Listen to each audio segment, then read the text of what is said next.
Hey, it's Jesse Tyler Ferguson. Today on the show, you know him from his Emmy Award-winning work on Somebody Somewhere.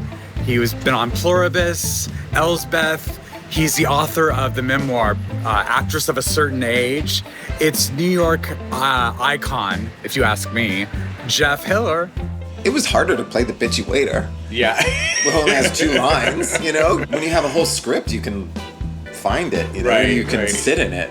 But when you're just like, no, you don't have a reservation, it's hard. This is Dinner's on Me, and I'm your host, Jesse Tyler Ferguson. So today we're at Betty on New York's Lower East Side. This is a place that my friend Jeff has been coming to for years. They're known for their breakfasts, which is perfect because I definitely need something to start my day off. I'm eyeing these baked eggs with creamy tomato sauce. That sounds delicious. This place also has a comedy night that Jeff has performed at many times. So I'm excited to sit down and reunite with my friend Jeff, who I haven't seen since he won his Emmy Award. And it should be a great time, so let's get to the conversation.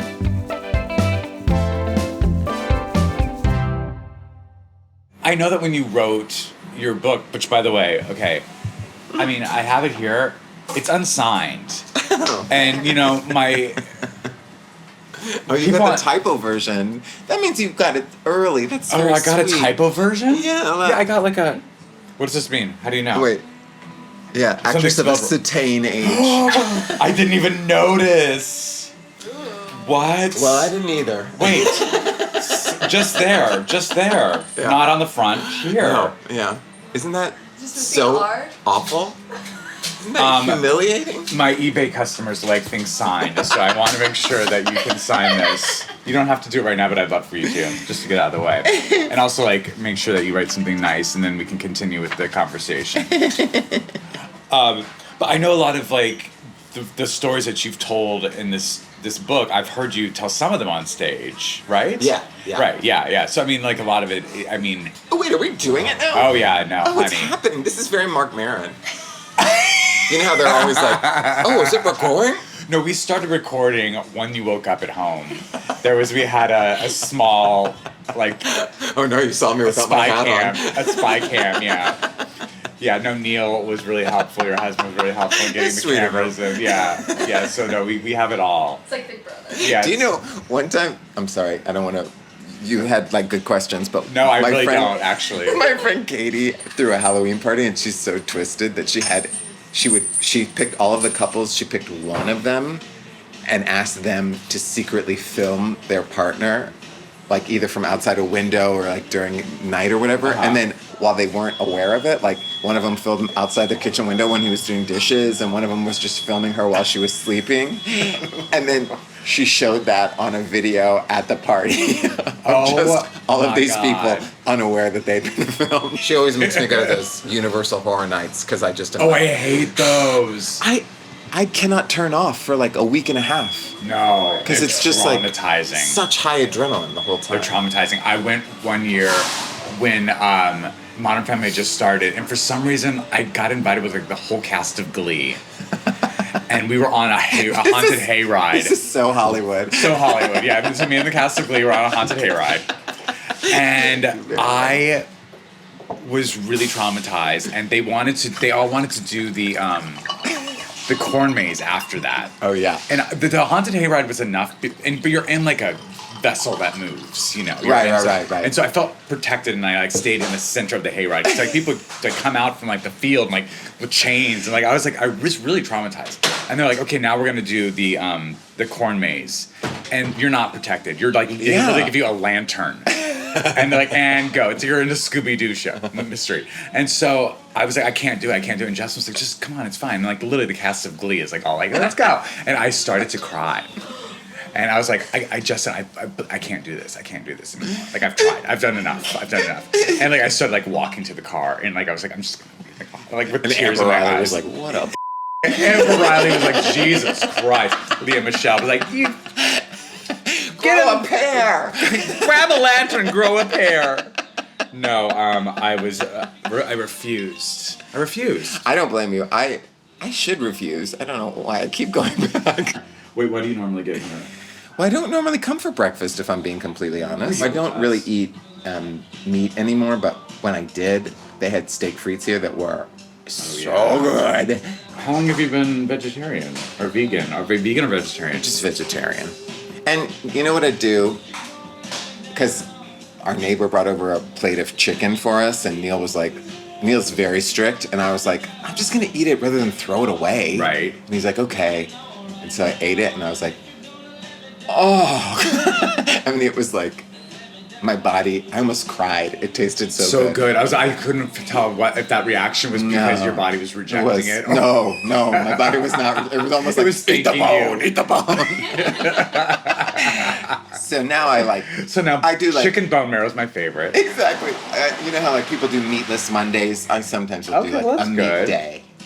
I mean, we've had a few meals together. I don't remember you not eating meat. No. Yeah, that's But I guess you don't really make a big deal about it. Although, like, that's all you've talked about since we've sat down. What do I want? I think I'm gonna do a breakfast. I do too. I want breakfast. Are you guys ready to order? I am. Yeah, I haven't ordered. Yeah, let's do it.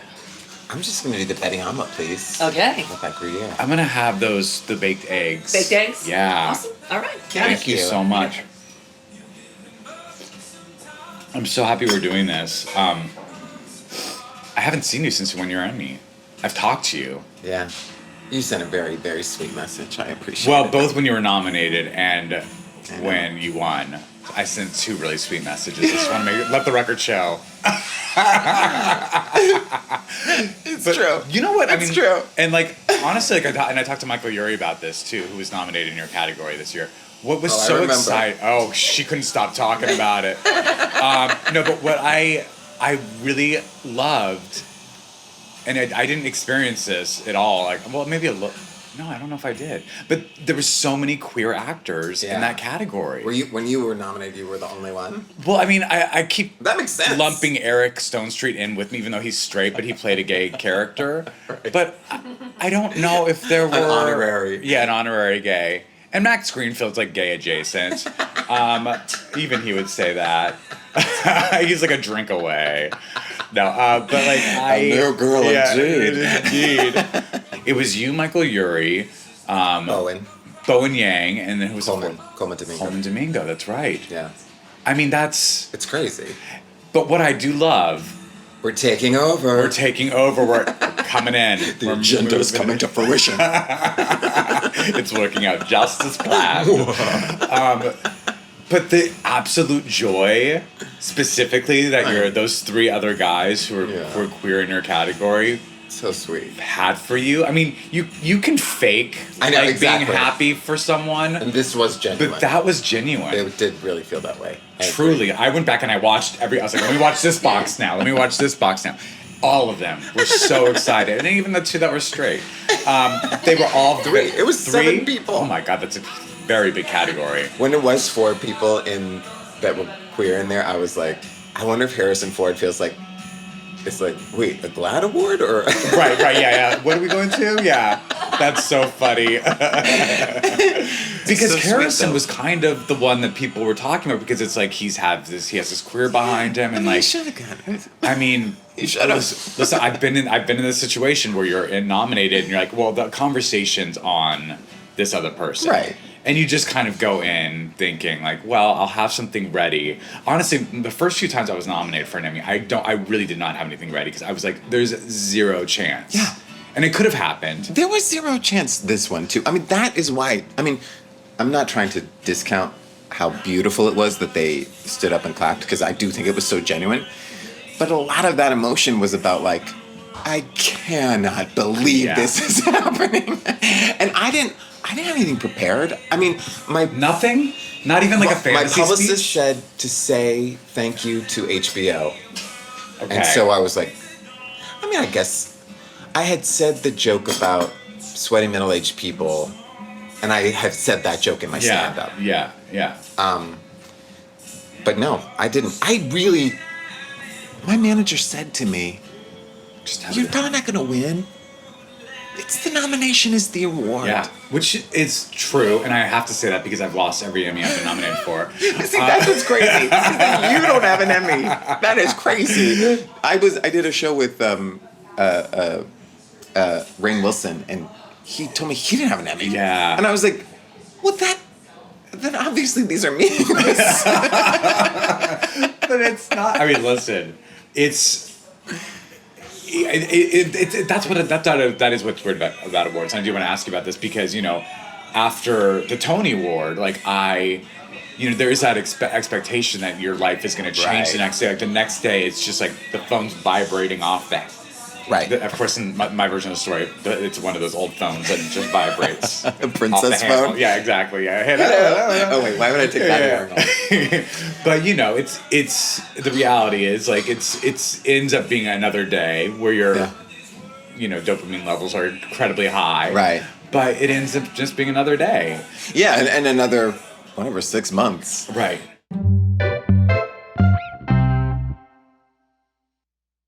I know you grew up Lutheran, but did you grow up in a religious school? Not until college. Okay. Yeah. Okay. But I went to high Catholic. school I went to Catholic grade school and high school. That makes sense. So yeah, it was very sports. New Mexico? Albuquerque. Were you from Pluribus? I did. Yeah. Have you ever gotten to work there again? That'd be so fun. But I always think, like, what if, like, I got cast in a show like Breaking Bad, which of course, like, I mean, that show's one of the best on television ever. But I do keep thinking, like, they had to live in Albuquerque, like, they had to, like, relocate, and I don't know how that would go for me emotionally. I had a lot of, I know you had a lot of trauma growing up as well, but, like, a lot of trauma growing up as a kid in Albuquerque. That's so interesting. Because I shot, I mean, it's not Breaking Bad, but it was an American Airlines commercial. In Dallas, which isn't even, I grew up in San Antonio, wasn't even in Dallas, but. Adjacent. Yeah. And I remember that felt almost like. Reclaiming your territory? Yeah, like coming home, like, see? Yeah. You thought I was trash, but look at me. I'm hawking an airline. But then I did do, and I talk about this in the book, I did these series of Snickers commercials, and we did these, like, tours of football stadiums. And when we went to the Dallas Cowboy game, like, I had a horrible experience, and I was, like, it was very triggering. Mm-hmm. It was very, like, actually, it was almost re-traumatizing, I would say. Mm-hmm. It was bad. So I get what you're saying. But no, to say what happened, I mean, I read the book, so I know, but... Well, okay. I was a pilgrim. You might be like, why were you dressed as a pilgrim for a Snickers commercial? Doesn't matter. Don't ask these questions. Exactly. Anyway, people thought I was a Patriot fan or whatever. Okay. And they weren't even playing the Patriots. So I don't know why they would think that. There was maybe some beer involved. Okay. And they started just, like, shouting the F word at me. Oh my God, Jeff. In the men's room. And then Chris Sullivan, who plays... And this is why you're in costume to do a commercial. Right. To work. Yes. Chris and Sully, who you know from This Is Us, he played Toby, he was dressed as a Viking. Again, I don't know why. And they thought he was a Minnesota Vikings fan. Uh-huh. And so he, like, came in and rescued me. It was very charming. It was very sweet of him. Just rescued by a pilgrim, rescued by a Viking at a urinal. Thank you. Omelets. Oh, look at that. Fresh dough. Toast for the baked eggs. Thank you. They do retain their heat for a while. So I got a cozy. Yeah, you got a cozy. Yep. Sometimes I recommend using the toast to kind of break it up a little bit. Release the heat, you know. That's my favorite eggy thing we have on the menu. I'm very excited. I was eyeing this. Oh, why didn't you tell me that before we ordered? You can have some of my eggy thing. How do you get around eating on camera? You just do it, Jeff. You just gotta forget.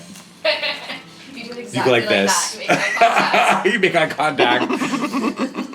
People just gotta deal with it. You know what? Yeah, because a lot of people have that, like, misophonia. And they'll let you know. They'll let you know in the comments. Oh, no. Talk about reading your reviews. I really have had to learn not to read the comments. And I'm getting better at it. Are you getting better? Because at first, it's so exciting. And for the most part, 99% of the comments about me are nice. Yes. And sometimes people will say something and they mean it nicely. And it just comes off wrong. It's so devastating. Yeah. Yeah. You know, like, your hair looks better today. Yeah. Thank you Well, very much. what is hard to avoid are obviously the in-person interactions. And I mean, Oh, God, yeah. you know, I've had a lot of people say to me, "Oh my God, you look so much better in person." And I was like, well, there's no way around it. There's no way around it. Like, I mean, do I wish that I looked better on TV when millions of people were watching me, or like better in person with just this one person observing me? I don't know. It's sort of a lose-lose situation. Like, I mean, but you know, they meant it well. I know. Like, And I think when they say stuff like that, what it really is saying is Hollywood casts people who are like regular looking, who are actually very attractive. right. Yeah. And so that's why like all of our reviews were like, it's so refreshing to see fuggos on TV. No. I mean, I'm paraphrasing. But that was basically what they were saying. You know, I had Bridget Everett on this podcast. I remember. To talk about it when the show was wrapping up. This is before your Emmy nomination. But knowing your history, knowing like your life and how you grew up, it's astonishing to me that this part was not written for you. I know, it's bonkers. I mean, having grown up very like emotionally connected to religion, and then you know being an outsider, obviously, which you talk about so eloquently in your book, but like the character Joel is like it was such a breath of fresh air, and it's one of the reasons people responded to it so much, because it was so multifaceted. You know, someone who's queer, who has a deep connection to religion, and it's not in a traumatizing way. Right. It was in a very like beautiful way. Which is something in real life. I know a ton of people like that. Yes, me too. But I've never seen it on TV. Never seen it on TV. So it's shocking. And so like beautifully and eloquently portrayed. But I mean, also that show. Hannah Boss and Paul Thurene, they wrote Yeah, it. They're yeah. really good at it.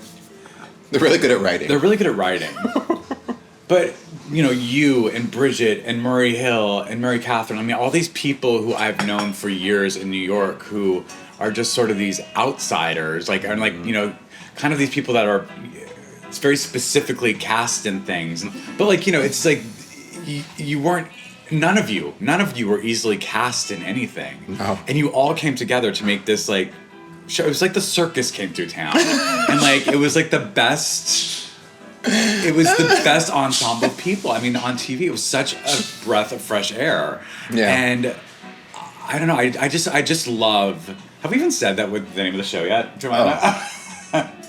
Somebody Somewhere. It's called Somebody Somewhere. Yeah, that's what we're talking about, by the way. Yeah. It's called Somebody Somewhere. But it was such a. I think that's fresh Bridget, air. though, too. Like, I think Yeah. Bridget, like, and she even said so, like, she really wanted to create. Like, the role was specifically written for Murray Hill, Right. Fred Rococo, and she just wanted to have people who were right for the role. Mm-hmm. I mean, also there was like no budget, so there was no famous people that wanted to do it. Right. But what was so exciting about it when we got like the second season and stuff is it was a huge deal for all of us. Mm-hmm. Nobody was just like, oh, okay, so I got to figure out how to do the second season while I'm in between my Marvel films, you know? Right. And I guess that's always how it is with a TV show. I don't know. I've never been on one that had famous people in it. But for all of us, it was like, oh my God, I can't believe this is happening. Mm-hmm.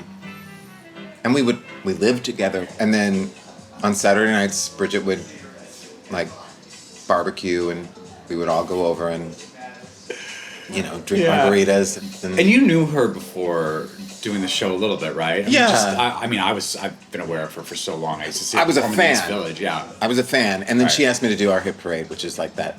Right, I did show that she too. did. Yes. Yeah. That's the only way I knew her. We weren't like I'd never been to her house or anything. Right, me either.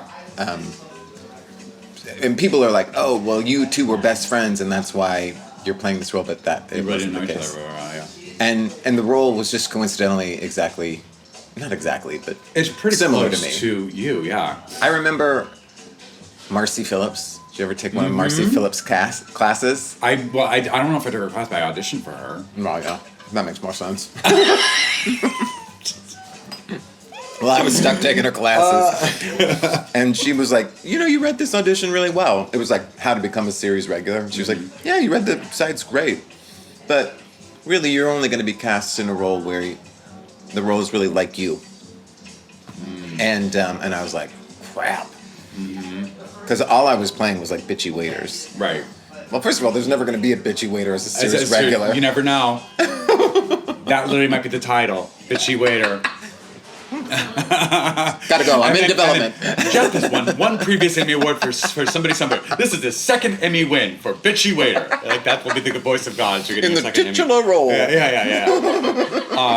No, you're right. I mean, you talk about that in your book, like how like your IMDB page looks like a hate crime. Like it's just like gay stewardess, gay like or gay flight attendant, gay waiter, gay yeah. Mm-hmm.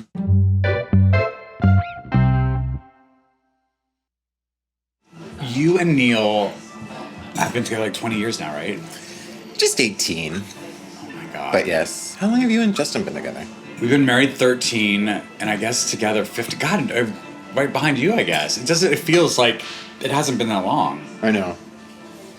But the thing is that, that's funny, you know when you got married, huh? 2013, yeah. That's when we got married too. But you had a wedding. We had a wedding. Did you not have a wedding? Did you No. do a courthouse thing? Yeah. You saved so much money, Jeff. You did. Well, I am very cheap. Did you regret not having a wedding? No. Not at all. No. I think, there's probably like, if I'm being completely honest, there's probably like some gay shame in there, but I think I would feel weird about all the attention. I would feel embarrassed. Really? I mean, even my dad, who didn't have a gay wedding, had a straight wedding, he was like, oh, it was such a stressful day. I hated it. I would never go back. Yeah. And I think my mom was like, rude.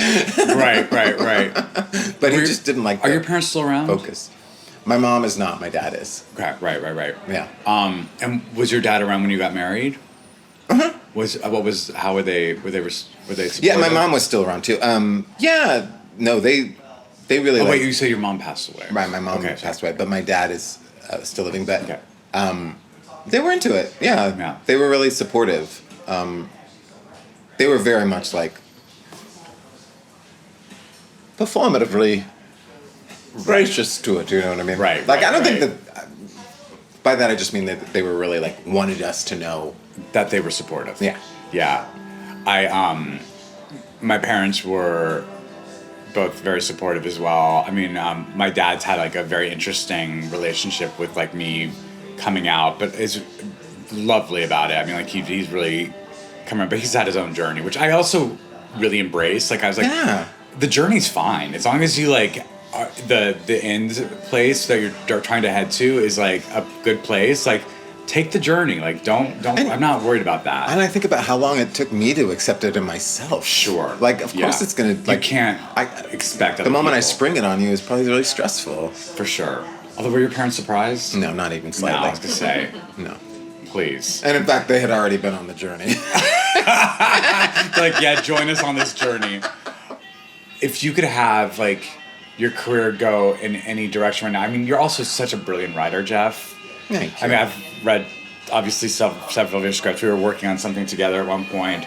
I mean, is that something? Do you sort of like where are you at now with next steps for yourself? Are you sort of like whatever door opens, you're willing to go through? Are you looking more like trying to create your own stuff, or? Yeah, I mean, I am looking to create my own stuff just because I'm so hard to cast. Yeah. You know, I am specific, so Yeah. I'm developing stuff. But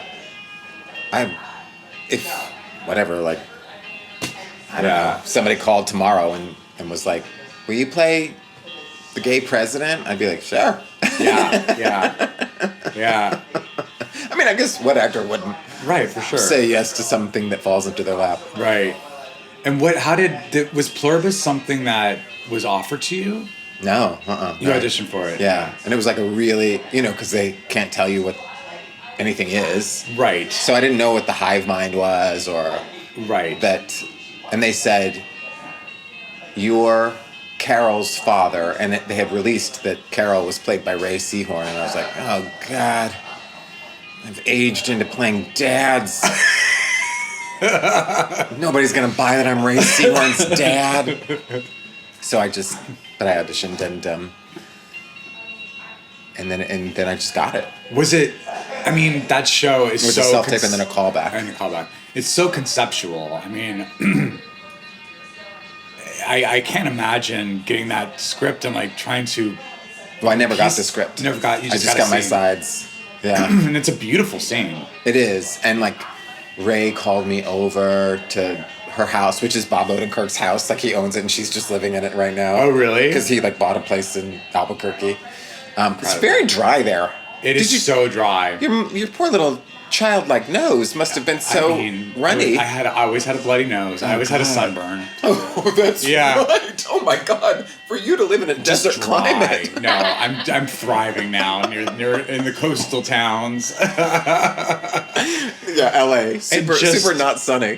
Never have enough breath support. Just like constantly high altitude, like gasping for air. Yeah. Did you live up in the hills or down in the town? We lived by the University of New Mexico, so okay. kind of what was that? I mean, it was fairly flat. I mean, the whole city's high altitude. Right. And you're up there. I remember because I went on choir tour and we stopped in Albuquerque with my Lutheran church choir, and we stayed in a house that was like in the hills, and I was like, this is the most glamorous city in the world. Was it an Adobe house? Was it? Yes. Yeah. But it was like modern and fancy, and they had like a hot tub and stuff, and I was like, this place is ballin'. And then when I went back, I was staying at the like Econo Lodge or whatever, and I was like, it's not so ballin' now. But there was good food there. I went to this really delicious restaurant. Great food. Do you remember what it was? Oh, I don't. Was it traditional Mexican food? Or was it something else? No, it was like, there was a pizza place that was delicious, and then there was a... Artichoke Cafe? Yes. Yes, my neighbors own that place. Oh, well, my old was neighbors. So good. So good. Yeah, my family's all worked there. Oh, kidding? Yeah. Uh-huh. I liked it. That's like the place you go if you want to go somewhere nice. And I did. And you did. It was like I had a fitting on a Friday, and I was shooting on a Monday, so... I spent the weekend. Do you know if you're going to be on the next season? No, I definitely won't be. Really? I mean, I guess never say never. Right. We haven't even written it yet, so. No, I know. Vince Gilligan said he's going incredibly slow with it. Yeah. Yeah. And that's what, even when we were shooting it, Ray was like, it might be like a long time between seasons. Yeah. And it's expensive, and it's like that, where her house is. They built that whole neighborhood. It's like it's a cul-de-sac that is just sets. Yeah. So like every house you go in, and it's like just an empty husk of a house. That's incredible. I know. So that's like where Holding was like, we're in this little house. And then you go to the sound stage, and the interior of all the houses are in there. Oh, that's so interesting. Yeah. I would have thought that they would have built interiors if they're moving forward with like... But I guess, they gotta remove expensive. walls. Yeah, that's true. Oh, that's so interesting. I did read that they created that whole neighborhood. Yeah. Which is unbelievable. It was. What a cool... it was so exciting too, because it was like, I don't get to normally do drama, and Ray called me over on Sunday, and we like rehearsed for 4 hours. Yeah. Because we kind of ran it like a play, like the director, Setna Fuentes, like had us just do it over and over and over again for all the different angles. But we were both on camera the whole time, so we were like, it was like a play instead of like a scene where it's like, now the camera's in my face, now the camera's in your face. So refreshing. It was. And we were like kind of nerding out about it too. It was very... Yeah.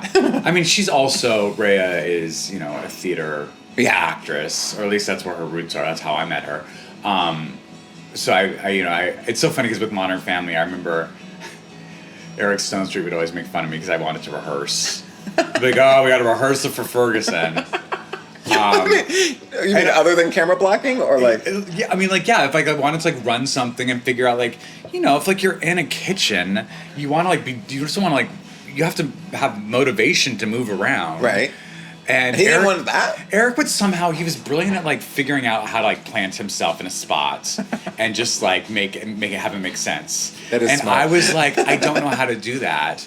And so I would have to like, I would be placing things, like I'd be the person that was like placing things in the refrigerator. It was like, I would get the milk and then I would be moving things around, like But props then you have would to be remember to do that every take. every time, I know.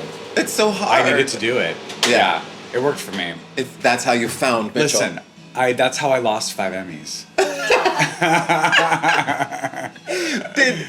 Did Eric win? Yes, he won twice. He won twice, and Ty Burrell won twice. And I wonder if it's like, oh, he's straight and he had to pretend to be gay, so that's harder acting than a gay guy pretending to be gay. maybe.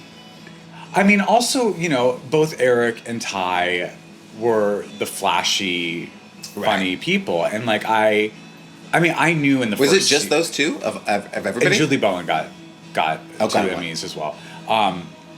But we all got nominated Never, at some point. Never Ed O'Neill. I know, TV icon. I know. Or Sophia. Yeah. Never, no. She also had the fun, wild part. She did, yeah. But you know what? What? Oh, she is from Colombia, so Right. she's not acting. Right. I mean, I think that, there is that stigma that, like, if you're too close to who you are Yeah. in real life, that people are thinking you're not doing enough. Right. Which is another reason I was like, I'll never win. Because you were basically playing. Yeah, like Yeah. me. Yeah. Yeah. I mean, not that I'm saying it's not still acting, but it was harder to play the bitchy waiter Yeah. who only has 2 lines, because you can when you have a whole script, you can find it, Right, you can right. sit in it.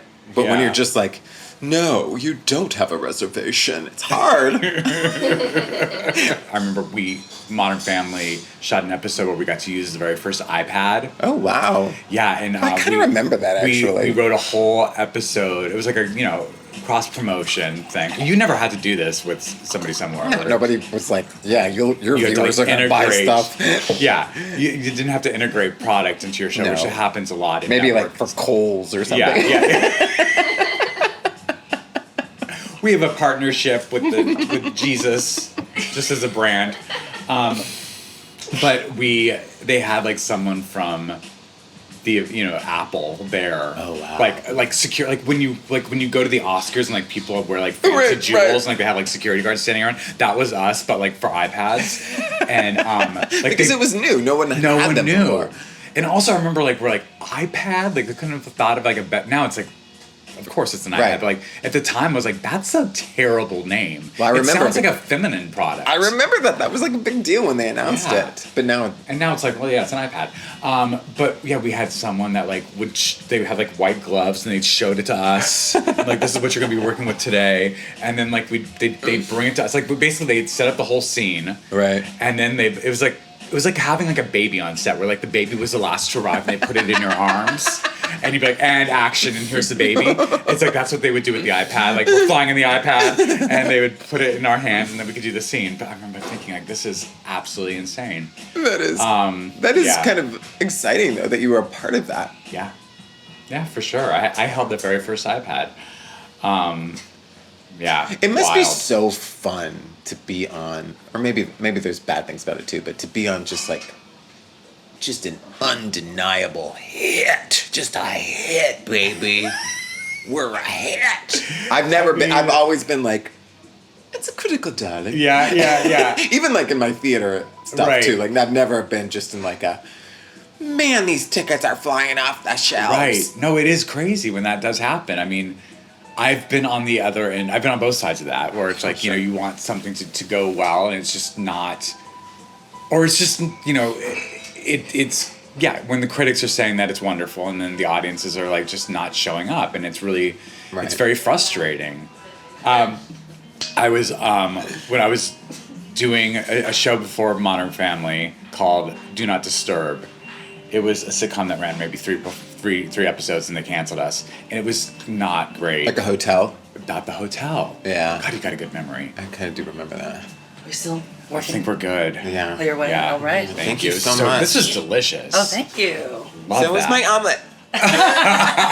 Say something Actually, nice, Jeff. I would have cleaned that plate if I didn't have a camera on my face when I Truly. really wanted to have my not chewing moment. Do we want to save it so you can lick the plate later?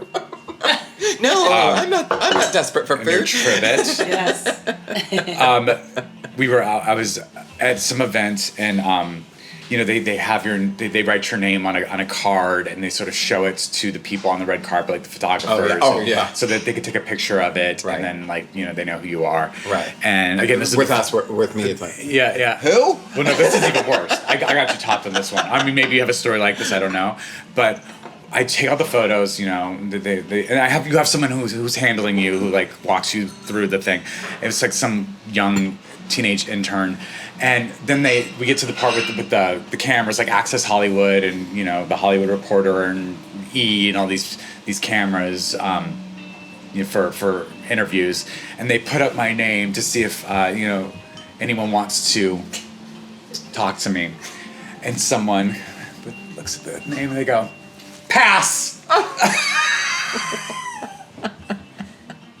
And I started laughing, and the poor teenage kid who was like, the volunteer who was like walking me through the line was like, "Oh my God, I am so sorry." I was like, "Don't apologize. This is showbiz in a nutshell for you, kid. Like, Exactly. one day you're tops, one day you're not." Well, because Pass. also, They did this.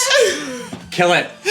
well, because I hired a publicist for my book, and so I Yes. still had her for the Emmys. Yes. And so she was away. She knows how to go up to them and be like, Yeah. "No, he's actually nominated yeah, tonight. yeah, You yeah. actually do want to talk to him." But before, I've had, when you don't have a publicist, it is like that. Or like, Yes. I hate it when they make you hold the little The little microphone now. microphones, I know. And I hate it when they clearly don't know who you are at all. Yes, and but they're feel just- obligated to do everyone, or like somebody who knows who you are told them to do it. Right. And so they're asking you questions that are like, "This doesn't happen for you anymore." It sometimes does. Oh, come on. At an opening of a Broadway show. Well, no, I mean there's a whole new red carpet that rolls out for me now. No, but sometimes I have no idea. Like I just went to the opening of Giants, and the people didn't know that I was working on. They're like, they're like, "When are you gonna get back on stage?" I'm like, "I'm literally on stage right now." So I made them feel like an asshole. But yeah, it's all relative. I was just supposed to say, like, in our heads, like, I know. we are. It's so true. We're in a different place, and Yeah. then in the real world, people have. In my head, I'm not, though. In my head, I'm like, I'm fully aware that I'm C, mostly D. Oh, no, come List. on. Yeah. You are an Emmy award winning. Yeah, that bumped me up to C for a minute. That bumped you up to a B-. But I'm moving back to D if I don't get another job soon. No, listen, after this podcast, people are like, that charming 6'5" joy of a human. We got to put him Jeff in- Hitler. Jeff Hitler. Pass. And that's where we're ending. I love it. I love you so much. Thanks for doing this. Of course. This is fun. This episode of Dinners on Me was recorded at Betty on Manhattan's Lower East Side. Next week on Dinners on Me, you know her from Broadway shows like Wicked and Waitress and Hell's Kitchen. It's Shoshana Bean. We'll dive into the powerhouse performances that made her a fan favorite, how her journey from theater to solo artist shaped her signature sound, and why she's very excited for her latest project, The Lost Boys on Broadway.